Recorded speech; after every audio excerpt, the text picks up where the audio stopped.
Nosso assunto hoje é o chamado movimento uniforme.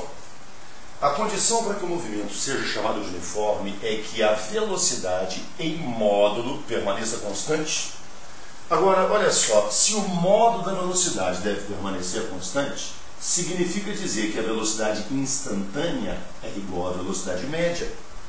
Se a velocidade instantânea é igual à velocidade média, a velocidade instantânea também se pode calcular fazendo ΔS sobre ΔT. Ou daqui eu diria que ΔS vale V ΔT. Eu diria que S é igual a S0, ou melhor ainda, vamos dar um passinho de cada vez. ΔS, S menos S0, igual a V ΔT, T menos T0. Acontece que, praticamente em todos os casos com os quais nós lidamos em cinemática, considera-se que o instante inicial seja zero. Então, simplificando, tirando e eliminando da fórmula aqui o nosso T0, vai sobrar que S igual a S0 mais VT. Esse aqui é o sorvete.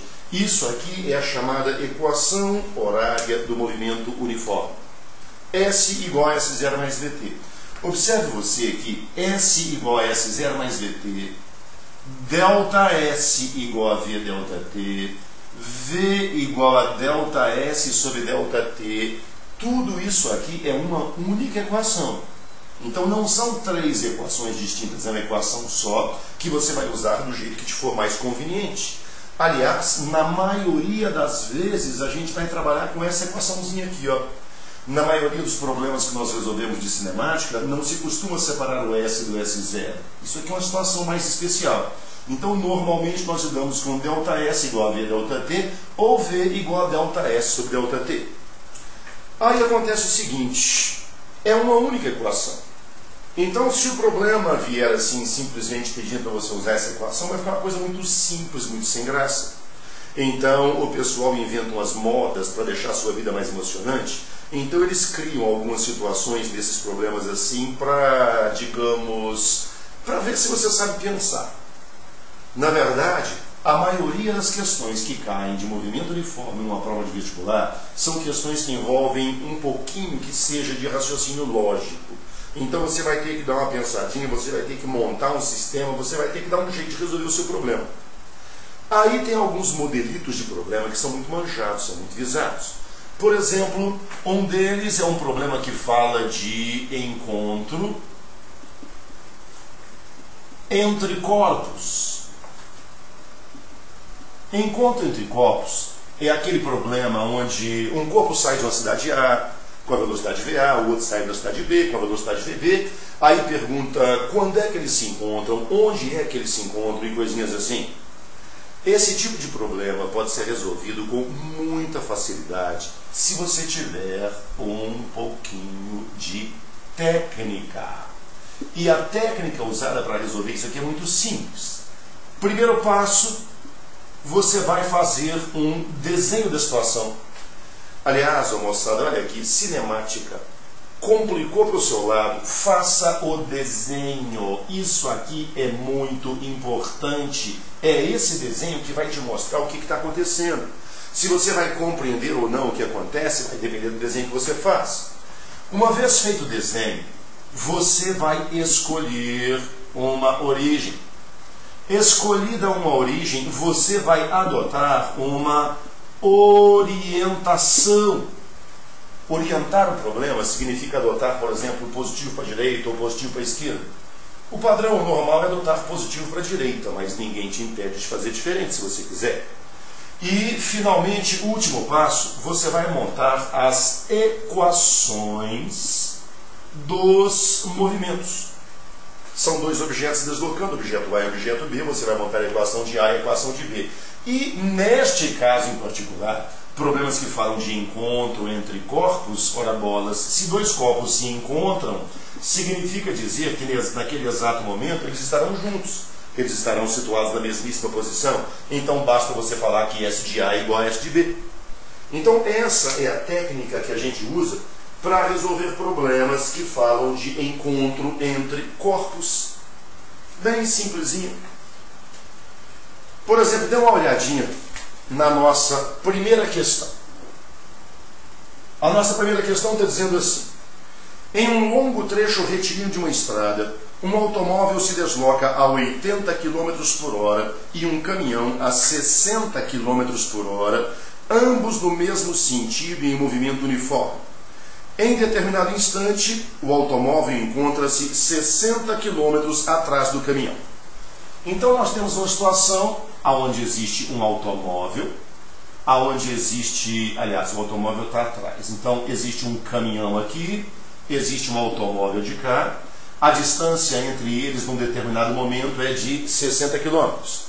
E aí o cidadão havia dito anteriormente que a velocidade do automóvel é de 80 km por hora e a velocidade do caminhão é de 60 km por hora.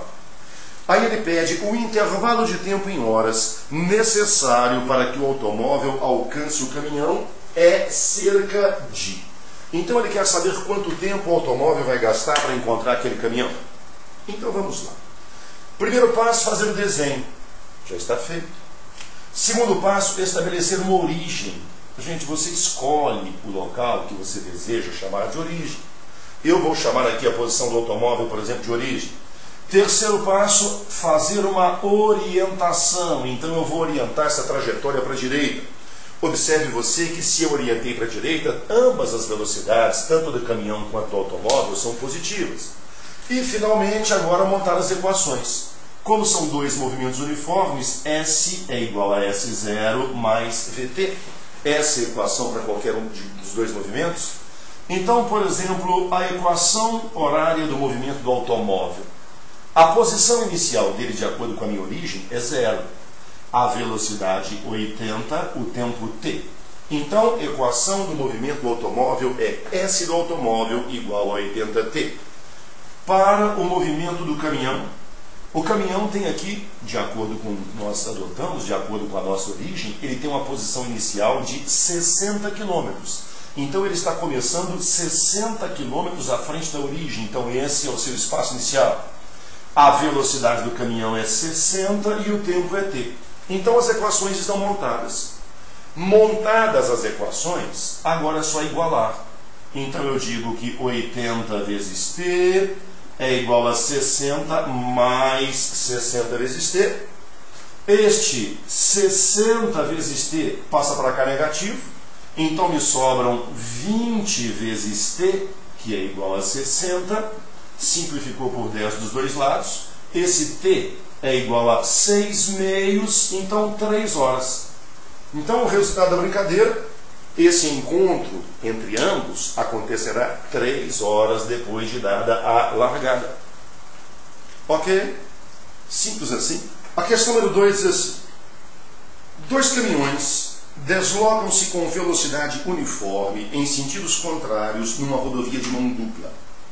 A velocidade do primeiro caminhão e a do segundo em relação à rodovia são iguais a 40 e 50 km por hora, respectivamente. Um caroneiro, no primeiro caminhão, verificou que o segundo caminhão levou apenas 1 segundo para passar por ele. O comprimento do segundo caminhão e a velocidade dele em relação ao caroneiro mencionado são, respectivamente, iguais a... Então, observe você, nós temos aqui duas situações novas nesse problema. Nessa questão número 2, ele pede a velocidade do segundo caminhão em relação ao primeiro. Isso é o que nós chamamos de velocidade relativa. Gente, velocidade relativa, olha o nome, é a velocidade com que um se desloca em relação ao outro. Para movimentos em uma dimensão, então unidimensionais. Então, se você estiver trabalhando com um problema em uma única dimensão, um problema onde os movimentos acontecem em cima de uma mesma reta, ou seja, todos numa mesma direção, calcular a velocidade relativa é de uma simplicidade quase bovina. Então nós fazemos o seguinte: se você tiver dois objetos se deslocando na mesma direção e com sentidos opostos, nós dizemos simplesmente que a velocidade relativa é a soma dos modos VA mais VB. Por exemplo, um objeto vem a 10 metros por segundo, o outro vai a 15, então eles se aproximam com a velocidade relativa de 25, que é a soma dos modos 15 mais 10. Se você tiver velocidades de mesmo sentido, aí a velocidade relativa é dada pela diferença VA menos VB. De repente, um cidadão corre atrás do outro. O da frente vai a 15, o de trás vai a 10. Então, com que velocidade o da frente se afasta do de trás? 15 menos 10, 5 metros por segundo. Então, movimentos de uma dimensão, o cálculo da velocidade relativa é bem simplesinho. Aliás, usando velocidade relativa, nós podemos resolver problemas também de encontro entre corpos, como esse que você acabou de ver aqui. Vamos resolver novamente a primeira questão usando velocidade relativa.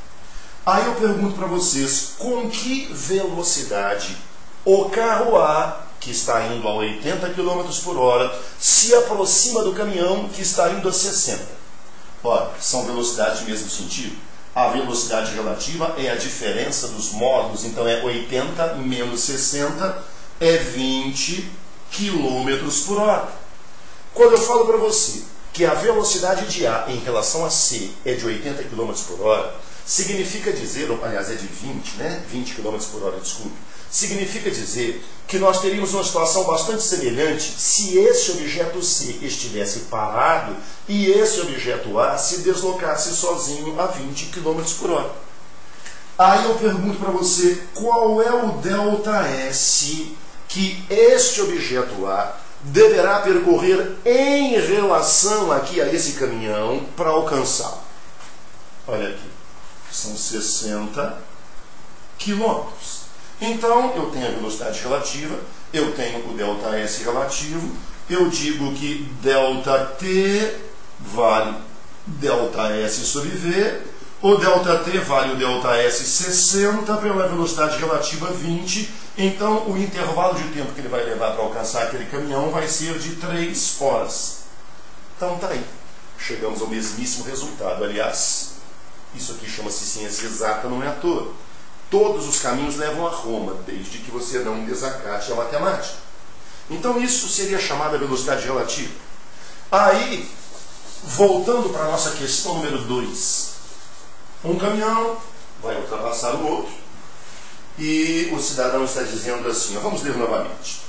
2 caminhões deslocam-se com velocidades uniformes em sentidos contrários numa rodovia de mão dupla. A velocidade do primeiro caminhão e a do segundo em relação à rodovia são iguais a 40 e 50 km por hora, respectivamente.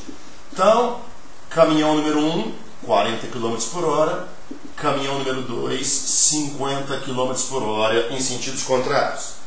Um caroneiro no primeiro caminhão verificou que o segundo caminhão levou apenas 1 segundo para passar por ele. Então, alguém situado no primeiro caminhão descobriu que essa ultrapassagem levou 1 segundo para se completar. Aí ele pede o comprimento do segundo caminhão e a velocidade dele em relação ao caroneiro mencionado são, respectivamente, iguais a... Gente, a velocidade dele em relação ao caroneiro, velocidade relativa. Se as velocidades têm sentidos contrários, então a relativa é a soma, 40 mais 50, 90 km por hora, esta é a velocidade relativa. Agora ele quer saber qual é o comprimento do caminhão. Aqui nós temos uma outra situação, onde nós estamos trabalhando com um corpo extenso. Gente, trabalhando com um corpo extenso, você está trabalhando com um trem, uma ponte, alguma coisa que você não pode considerar um ponto. Então, quando se trabalha com um corpo extenso, senhores, sugestão, faça um desenho da sua situação do tipo antes, depois. Por exemplo, aqui no nosso caso, nós temos um caminhão chamado 1 aonde existe um caroneiro, digamos que esse seja o caroneiro, e o evento é que esse caroneiro está vendo o outro caminhão passar por ele. Então, essa ultrapassagem, ou esta passagem, perdão, começa exatamente neste ponto, aonde o caminhão chega na linha onde está o nosso caroneiro, digamos que ele fosse esse pontinho aqui, e termina em relação ao caroneiro exatamente nesse ponto. Então, adotando como referência o rapaz que está vendo a ultrapassagem, o caroneiro, que digamos fosse esse ponto. Então, um caminhão número 2 começa a passar por ele aqui e termina de passar por ele aqui. Então, nós fizemos um desenho antes e depois. Imediatamente após ter feito o desenho, o próximo passo, você vai adotar um ponto para servir de referência neste objeto extenso, neste objeto longo. Nós estamos lidando então com um caminhão, eu quero saber qual é o comprimento dele, é um objeto longo, eu vou adotar a frente do caminhão, eu vou pegar o para-choque dianteiro do caminhão como ponto de referência. Então, esta é a posição do para-choque dianteiro na hora que a ultrapassagem vai começar, essa é a posição do para-choque dianteiro na hora que a ultrapassagem terminou. Então, observe você que esse pedacinho que eu pintei de vermelho é o ΔS que o caminhão número 2 percorreu em relação ao caminhão número 1 para completar a sua ultrapassagem. Eu quero saber qual é a extensão, quanto é que vale esse ΔS? Gente, ΔS vale V ΔT. O ΔS que um caminhão percorreu em relação ao outro é igual à velocidade que ele tem em relação ao outro, 90 dividido por 3,6, para passar para o sistema internacional. Por quê? Porque o tempo foi dado em segundos. Então, 90 vezes 1,90, dividido por 3,6, 25 metros. Eu acabei de descobrir que o segundo caminhão percorre 25 metros em relação ao primeiro, até que o caroneiro aqui, ó, veja a ultrapassagem se completar. E o desenho está mostrando para você que esse ΔS é o próprio comprimento do caminhão. Então está aí, o comprimento do caminhão é 25 metros, a velocidade relativa é 90 km por hora, a alternativa correta da questão número 2 deu letra A. Abre-se um espaço grande, não vai fazer economia não. Coloca-se o prefixo sente, mais